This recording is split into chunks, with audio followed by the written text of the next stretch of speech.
Magandang umaga mula sa Pag-asa Weather Forecasting Center. Ito ng ating update sa binabantayan nating bagyo sa loob ng ating Philippine Area of Responsibility. Kagabi ng 11:20 p.m. ay nakapasok na ng ating Philippine Area of Responsibility itong bagyo na may international name na Podul at binigyan natin ng domestic name na Goryo. So latest location natin para kay Goryo kaninang alas 4 ng umaga. Nasa layo ito ng 1,305 km silangan ng extreme northern Luzon. Isa pa rin itong severe tropical storm na may taglay na lakas ng hangin na malapit sa gitna no umaabot ng 110 km per hour at pagbugso no umaabot ng 135 km per hour. Yung movement nito ay westward or pakanluran sa bilis na 25 km per hour. So malayo pa ito sa ating bansa at wala tayong inaasahang direktang epekto sa ating panahon ngayong araw. Pero dahil pa rin sa patuloy na pag-iral ng habagat o yung southwest monsoon sa kanlurang bahagi ng Luzon, makaranas pa rin tayo ng mga biglaan at panandaliang pag-ulan over the western section ng Luzon. Pero for Metro Manila at malaking bahagi pa rin ng ating bansa, asan pa rin natin itong maaliwala sa panahon ng ngayong araw, bahagyang maulap hanggang sa maulap. Pero ayun nga, mas madalas po yung ating thunderstorm activity dito sa kanlurang bahagi ng Luzon area. At ito naman ang ating latest track and intensity forecast para kay Bagyong Goryo.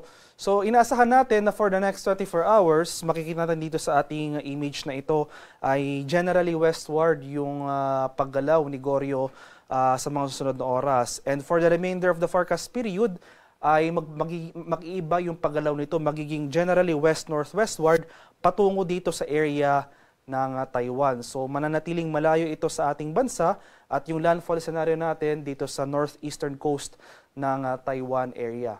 Pero makikita natin dito sa ating cone of probability na posible pa rin yung northward or southward shift ni Bagyong Goryo.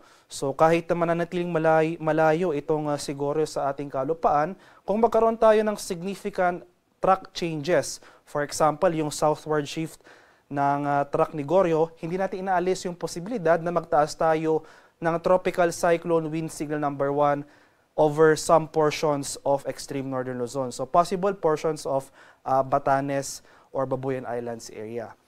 Gayunpaman, inaasahan natin yung generally west-northwestward na paggalaw ni Goryo patungo nga dito sa northern boundary ng ating PAR. So dito sa may area ng Taiwan, inaasahan natin na posibleng lumabas rin ito ng ating Philippine Area of Responsibility sa Wednesday ng gabi or sa madaling araw ng Huwebes.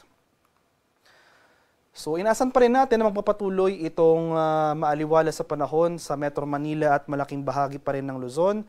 So generally fair weather, bahagyang maulap hanggang sa maulap, sasamahan lamang yan ng mga usual afternoon to evening na mga rain showers or thunderstorms. So mainit at maalinsangang panahon pa rin ang ating inaasahan throughout the day. Pero ayun nga, dahil sa pag-iral ng habagat, mas madalas yung thunderstorm activity over the western section of Luzon. For areas naman ng Palawan, Visayas at Mindanao, magpapatuloy rin itong fair weather over these areas. So partly cloudy to cloudy skies ang ating inaasahan. Mas tataas yung chance ng thunderstorm activity pagsapit ng late afternoon to evening. Kaya patuloy po tayong mag-monitor ng mga thunderstorm advisories na ini-issue ng ating mga local Pag-asa Regional Services Centers. At sa kalagayan naman ng ating karagatan sa kasalukuyan, walang nakataas na gale warning sa anumang baybay na ating kapuluan.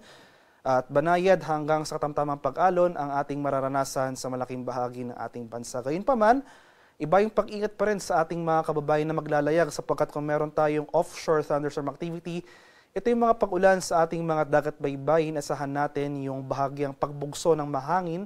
Kaakibat nito yung bahagyang pagtaas ng ating mga alon. At para naman sa ating weather outlook sa mga susunod na araw, so hanggang bukas magpapatuloy itong fair weather sa malaking bahagi ng ating bansa. Generally fair weather, pero hindi nangangahulugang wala na tayong pag-ulan na mararanasan. Posible pa rin yung mga biglaan at panandaliang pag-ulan sa dakong hapon o sa gabi. Pagsapit naman ng Miyerkules, inaasahan pa rin natin yung normal na pag-iral ng habagat o yung southwest monsoon. Yung papalapit na Bagyong Goryo dito sa northern boundary ng ating PAR, hindi natin inaasahan na palalakasin or ma-enhance yung pag-iral na ating habagat. So normal pa rin na pag-iral ng habagat ang ating inaasahan for the remainder of the week. So dahil sa southwest monsoon, starting on Wednesday, asahan natin yung mataas na tsansa ng mga kaulapan at mga kalat-kalat na pag-ulan, pakulog at pagkilat sa malaking bahagi ng Visayas, Palawan at dito sa western section ng Mindanao.